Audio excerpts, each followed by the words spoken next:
2024 లేదా 25లో డిగ్రీ లేదా బీటెక్ చదివారా? సాఫ్ట్‌వేర్ జాబ్ కోసం ఎదురు చూస్తున్నారా? అయితే కోడ్ జ్ఞాన్ 100 డేస్ కోర్సులో చేరండి. జాబ్ సాధించండి. హలో మహేష్ గారు. Hello sir. సార్ అంటే ప్రీవియస్ వీడియోలో మనీ మేనిఫెస్టేషన్‌కి, ఎమోషన్స్‌కి సంబంధం ఏ విధంగా ఉండాలనే దాని మీద చెప్పటం జరిగింది.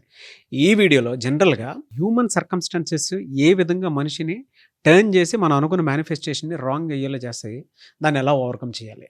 మేనిఫెస్టేషన్ జర్నీలో మన వాళ్ళకి ఇప్పుడున్న అవేర్‌నెస్ చూస్తా ఉంటే చాలా సంతోషంగా ఉంది సార్ నాకు. అందరూ చాలామంది అఫర్మేషన్ చేస్తున్నారు, విజన్ బోర్డ్ చేస్తున్నారు అండ్ ఆల్సో మెరా టెక్నిక్ అంతా కూడా యూజ్ చేస్తున్నారు. రకరకాల టూల్స్ అంతా కూడా చేస్తున్నారు. యూనివర్స్ లాస్ తెలుసుకున్నారు, లా ఆఫ్ అట్రాక్షన్ అంతా కూడా ప్రయత్నం చేస్తున్నారు. ఓకే. నాకు చాలా ఆనందంగా ఉంది యాక్చువల్‌గా. కానీ ఎంత చేసినా కానీ అనుకునేది రిజల్ట్స్ అయితే వాళ్ళు చూడలేకపోతున్నారు. ఓకే. దీనికి ప్రధానమైన కారణం ఏందంటే వాళ్ళ యొక్క subconscious blocks and also self sabotaging beliefs, వాళ్ళ యొక్క ట్రామా. ఈ 3. ఫస్ట్ ఎందుకు లక్ష్యాలు, ఎందుకు మేనిఫెస్టేషన్స్ ఇవన్నీ కూడా? ఎందుకు మీరు కోరుకునే లక్ష్యాలంతా కూడా బయట రియాలిటీలో మీరు చూడాలనుకుంటున్నారు? అండ్ ఆల్సో డెస్పిరేషన్ అనేది జీవితంలో మీ యొక్క మేనిఫెస్టేషన్ జర్నీలో ఏం చేస్తుంది? అండ్ ఆల్సో డిటాచ్మెంట్ యొక్క పవర్ ఏంటి? దాని యొక్క ట్రూ పవర్ ఏంటి అనేది ఈ వీడియోలో మనం తెలుసుకుందాం. అంటే ఏంటి, ఆ ఇంగ్లీష్ పదాలకి తెలుగులో మీనింగ్ అంటే ఏంటి కూడా మీరు ఇప్పుడు తెలుసుకుంటారు. సో చూడండి సార్, యూనివర్స్కి క్లారిటీ అనేది మోస్ట్ ఇంపార్టెంట్ సార్. ఏం కావాలో క్లారిటీగా మనం చెప్పగలగాలి. సపోజ్ రెస్టారెంట్కి వెళ్ళారు, రెస్టారెంట్కి వెళ్ళి మెనూ తీసుకున్నారు, మెనూ చూస్తూ ఉన్నారు. వెయిటర్ వచ్చాడు, వెయిటర్ రాగానే ఏం కావాలని అడిగాడు. నేను చూస్తున్నానని చెప్పి వెయిటర్ వెళ్ళిపోయాడు. మళ్ళీ హాఫ్ అన్ అవర్ అయింది, మళ్ళీ నేను చూస్తున్నాను, ఇంకా ఏదైనా నేను గుర్తించలేదు అని చెప్పి అలా చూస్తూ ఉంటే వెయిటర్ మళ్ళీ వెళ్ళిపోయాడు. ఇలాగ ఒక 3-4 టైమ్స్ అయింది. ఎన్నిసార్లు వచ్చినా కానీ మనం చూస్తూనే ఉంటే ఏం ఆర్డర్ చెప్పకపోతే అతను ఏమైనా తెస్తాడా మనకి? తేడు. అదే విధంగానే యూనివర్స్కి క్లియర్ కట్గా మీకు ఏం కావాలో మీరు చెప్పాలి. అంటే సూపర్ఫిషియల్ గోల్స్ అంతా కూడా మీరు చెప్పకూడదు. మీకు హార్ట్ లెవెల్‌లో జెన్యూన్‌గా మీకు ఏదైతే అనిపించిందో, నథింగ్ బట్ ప్రపంచాన్ని అంతా కూడా ఇంపాక్ట్ చేయాలి, ఈ ప్రపంచానికి అంతా కూడా నేను టీచింగ్ చేయాలి అండ్ ఆల్సో ఇంత డబ్బులు నేను సంపాదించాలి, ఈ రకమైన ఇల్లు నేను కొనుక్కోవాలి. ఓకే. హార్ట్ లెవెల్‌లో జెన్యూన్‌గా మీకు ఏదైతే అనిపించిందో అది మీరు క్లియర్ కట్గా మీరు ఫస్ట్ మీరు రాసుకోవాలి. అది తెలియజేయడం అంటే యూనివర్స్కి. సో నెక్స్ట్ క్వశ్చన్ ఏంటంటే, what is the purpose? Why?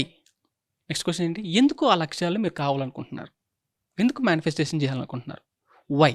ఎందుకంటే $1 బిలియన్ సంపాదించాలి, ఇన్ని కోట్లు సంపాదించాలి. వై? ఎందుకంటే ఫ్రీడమ్, స్వేచ్ఛ కోసం. ఈ ఇల్లు నేను కొనాలనుకుంటున్నా. వై? సెక్యూర్గా, భద్రంగా ఫీల్ అయ్యేదాని కోసం and also luxury and experience కోసం. ఇంతమందికి నేను టీచ్ చేయాలనుకుంటున్నా. వై? ఒక సెన్స్ ఆఫ్ ప్లెజర్, హ్యాపీనెస్ కోసం. ఓకే. ఈ లవింగ్ పార్ట్నర్ని అట్రాక్ట్ చేయాలనుకుంటున్నా.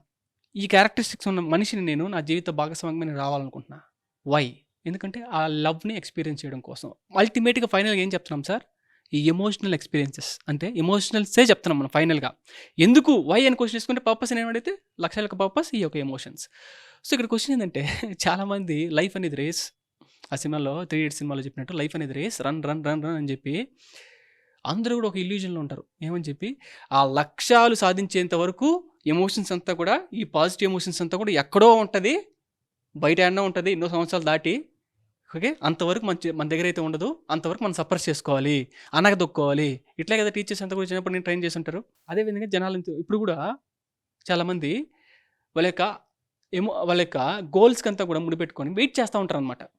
ఎమోషన్స్ అంతా కూడా, పాజిటివ్ ఎమోషన్స్ అంతా కూడా అనగదొక్కుంటూ ఉంటారు, డిప్రెసివ్గా ఉంటారు. ఎలా అర్థం చేసుకోవాలంటే, ఇప్పుడు సార్ జిమ్లో మంచి బాడీ, జిమ్కి వెళ్తున్నారు, మంచి బాడీని తెచ్చుకోవాలనుకుంటున్నారు. ఈ బాడీ తెచ్చుకునే ప్రాసెస్లో మిమ్మల్ని మీరు కాన్స్టెంట్గా కొట్టుకుంటున్నారు, గిల్ట్లో ఫీల్ అవుతున్నారు, షేమ్గా ఫీల్ అవుతున్నారు, డిప్రెసివ్గా ఉంటారు. ఇలా ఉంటే, ఇలా జిమ్ వర్కౌట్ చేస్తే మీరు ఫస్ట్ బాడీ వస్తుంది, మీకు హెల్తీగా ఉండగలుగుతారా? ఉండలేరు. సరే మీకు బాడీయే వచ్చింది అనుకుందాం, ఆ తర్వాత మీరు కాన్ఫిడెన్స్ ఉంటుందా? ఇన్ని రోజులు ఏ ఎమోషన్స్తో ఉన్నారు? Negative emotions. మీ యొక్క నర్వస్ సిస్టమ్ అంతా కూడా దేనికి అడిక్ట్ అయింది? ఈ యొక్క నెగిటివ్ ఎమోషన్స్కి. ఓకే. ఇంకా కాన్ఫిడెన్స్ వస్తుందా సడన్గా? ఒకవేళ వచ్చినా కానీ అలా తుఫ్ అయిపోద్ది మళ్ళీ. ఓకే.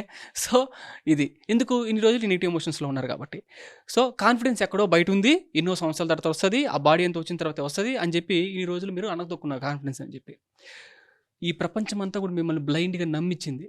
ఏమని చెప్పి, మీరు అవుటర్ రియాలిటీలో మీరు ఏదైనా సాధించేంత వరకు మీరు కాన్ఫిడెంట్గా, హ్యాపీగా ఫీల్ అయ్యేదానికి లేనే లేదు, మీకు అర్హతే లేదు అని చెప్పి టీచర్స్ దగ్గర నుంచి బయట సొసైటీ అంతా కూడా ఈ విధంగా నమ్మించింది. మీరు యాక్చువల్గా మేనిఫెస్టేషన్లో ఇది కంప్లీట్గా రాంగ్ ఇది. సో ఒక ఎగ్జాంపుల్ కూడా చెప్తాను సార్. కాలేజీలో నాకు 8.3 వచ్చింది అవుట్ ఆఫ్ 10. ఇంకో అబ్బాయికి ఒక సెమిస్టర్లో 9 పాయింట్స్ వచ్చింది. నేనేమో క్యాజువల్గా ఉన్నా, సంతోషంగా ఉన్నా, హ్యాపీగా ఉన్నా. అతనేమో ఏడుస్తున్నాడు. మా టీచర్ వచ్చాడు, అరే నీకు కొంచెమైనా బుద్ధి ఉందా? నీకు ఇన్ని పాయింట్స్ వచ్చారా? 8.3. వాడికి ఎన్ని వచ్చారా? 9 పాయింట్స్. వాడు ఏడేస్తున్నాడు. నువ్వేం చేస్తున్నావు? ఏదో పెద్ద ఘనత సాధించినలాగా సంతోషంగా తిరుగుతున్నావు ఏంటి? ఆడుకుంటున్నావు, క్రికెట్ ఆడుతున్నావు, అన్నీ చేస్తున్నావు, సిగ్గుందా నీకు అసలు అని అడిగాడు. నాకు ఓకే, ఏమో అట్లా సంతోషంగా ఉండకూడదేమో, ఈ అబ్బాయిలాగే ఉండాలని చెప్పి నేను కూడా ఆడడం మొదలుపెట్టా. ఆ తర్వాత మళ్ళీ నేను తిట్టారు, చూడరా అమ్మాయిలాగా ఏడుస్తున్నాడు అని చెప్పి. విషయం ఏంటంటే ఏది చేసినా వాళ్ళు జడ్జ్ చేస్తుంటారు. ఈ పాయింట్ పక్కన పెడితే ఎవరు చెప్పారు అసలు సంతోషంగా ఉండకూడదని చెప్పి? ఏదైనా బయట సాధిస్తేనే సంతోషంగా ఉండాలా? యాక్చువల్ మేనిఫెస్టేషన్ కంప్లీట్గా రాంగ్ ఇది. నువ్వు ఎప్పుడైతే కృతజ్ఞతతో హ్యాపీగా ఫీల్ అవుతావు అప్పుడే నువ్వు హై వైబ్రేషన్లో ఉంటావు, అప్పుడే నువ్వు పాజిటివ్ థింగ్స్ అని కూడా అట్రాక్ట్ చేస్తావు. ఓకే, ఆయన మేబీ మోటివేషన్ కోసం ఈ విధంగా చెప్పుండొచ్చామో కానీ యాక్చువల్గా నేనేం అర్థం చేసుకుంటాను చిన్న వయసులో వేరే రకంగా అర్థం చేసుకుంటాను. అంతవరకు నేను హ్యాపీగా ఉండకూడదేమో అర్థం చేసుకున్నాను. ఇదే విధంగా చాలామంది స్టూడెంట్స్ అంతా కూడా అర్థం చేసుకున్నారు. బయట వాళ్ళు పేరెంట్స్ అందరూ కూడా ఈ విధంగా అర్థం చేసుకున్నారు. ఈవెన్ ద టీచర్స్ పిల్లలు కూడా ఈ విధంగా అర్థం చేసుకున్నారు. దీనివల్ల ఏం జరుగుతుంది? బయట రియాలిటీ జరగదు, స్లో అయిపోద్ది. ఓకే, అండ్ ఆల్సో వాళ్ళు డిప్రెషన్లో, యాంగ్జైటీలో ఉంటారు. చూడండి, మీ ఒక లైఫ్ పార్ట్నర్ అనుకుంటే, ఇష్టమైన అమ్మాయి అనుకుంటే, లేకపోతే ఇష్టమైన అబ్బాయి అనుకుంటే, ఎందుకు అంత డెస్పిరేషన్తో ఉంటున్నారు? ఎందుకంటే మీ బాడీలో, మీలో ఒక పార్ట్ అనేది ఏమని నమ్మిందంటే, ఆ పర్టికులర్ మనిషి నా జీవితంలోకి వస్తేనే నేను హ్యాపీగా ఉంటాను. అంటే ఆ మనిషి, ఆ అమ్మాయో అబ్బాయో, అతని దగ్గర ఏదో పవర్ ఉంది, అతను వచ్చి నాకు ఇస్తున్నాడు హ్యాపీనెస్ అనేది. ఆ లవ్ అనేది అతని చేతిలో ఉంది, ఆవిడ చేతిలో ఉంది, ఆవిడ వచ్చి నాకు ఇస్తా ఉంది అని చెప్పి మీలో కొంత పార్ట్ అనేది నమ్మింది. మీలో ఇన్స్టిగేట్ చేసిన ఎమోషన్స్ అంతా కూడా ఆవిడ లేకపోతే ఆ అబ్బాయి చేస్తున్నాడు, అంతేకాని నాలో లేదు అది అని చెప్పి, ఇది బ్లైండ్ పర్సెప్షన్ సార్. ఇది నిజంగా ఆ మనిషి వచ్చి ఇస్తున్నారా, లేకపోతే మీలో ఉన్నదాన్ని ట్రిగర్ చేస్తున్నారా? ఎమోషన్స్ ఎవరిలో ఉంది? మీ నర్వస్ సిస్టంలో ఉందా, లేకపోతే ఆవిడ వచ్చి, లేకపోతే ఆయన వచ్చి మీకు ఏదో ఒక మ్యాజిక్ లాగా చేసి మీ నరాల్లో పెడుతున్నాడా? ఓకే, మీలోనే ఉంది, మీలోనే ఉంది. ఆ మనిషి వచ్చి ఇవ్వట్లా, మీలో ఉన్నదాన్ని ట్రిగ్గర్ చేశారు అంతే. అంతే. ఓకే, అది మీరు బాగా గుర్తుపెట్టుకోవాలి. చాలామంది అది తెలుసుకోకుండా, ఆ విషయం తెలుసుకోకుండా, ఈ మ్యారేజ్ విషయానికి వస్తే జాతకాలు ఇవన్నీ కూడా ఏదైనా సరిపోకపోతే, లేకపోతే వాళ్ళు ఏదైనా వేరే అమ్మాయిని లవ్ చేసినా కానీ, లేకపోతే వేరే ఆపర్చునిటీస్ కోసం అలా బయటకు వెళ్ళిపోయినా కానీ బ్రేకప్ అవుతుంది కదా, అంతే. ఇంకా గట్టాము, మందు ఇవన్నీ కూడా పెట్టుకొని ఇబ్బంది పడుతూ ఉంటారు. ఏమని? ఆ అమ్మాయి వచ్చి ఇచ్చింది, లేకపోతే అబ్బాయి వచ్చి ఇచ్చాడు, ఇంకా నాలో లేదు ఆ ఎమోషన్స్, ఇంకా నేను ఏం చేయలేను, అంటే నాకు కావాల్సింది నేను కోల్పోయాను. ఓకే, నన్ను వదిలేసి వెళ్ళిపోయాడు, ఇంకా నాకు ఇది కంప్లీట్గా లై సార్. ఇది అబద్ధం. ఇది కంప్లీట్గా ఏంటిది? ఇది అబద్ధం.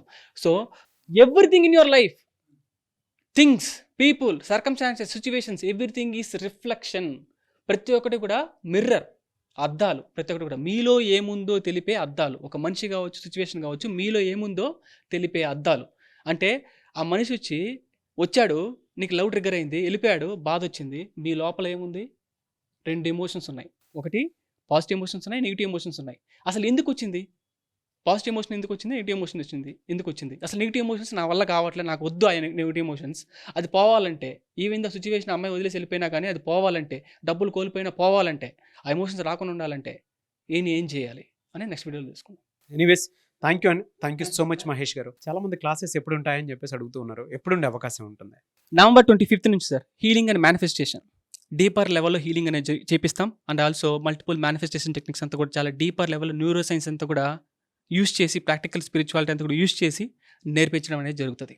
Eagerly waiting for the class అన్న. ఎనీవేస్, థ్యాంక్ యూ అన్న. Thank you so much Mahesh garu. Thank you sir.